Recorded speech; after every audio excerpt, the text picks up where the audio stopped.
Okay guys, ini adalah flexi tail gear ataupun mini portable pump daripada flexi tail. Dia 2 in 1 Dia boleh jadi lampu, boleh pergi camping, dan dia juga boleh jadi pump. Okay, dia menggunakan rechargeable battery.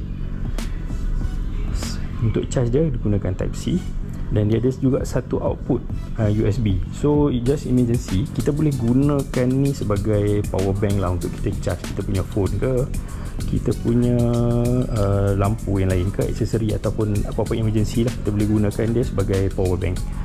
Ok, untuk on dia, lampu dia tekan je bawah ni. Ok, terang tak lampu dia. Ok, dan untuk atas ni adalah pump dia lah.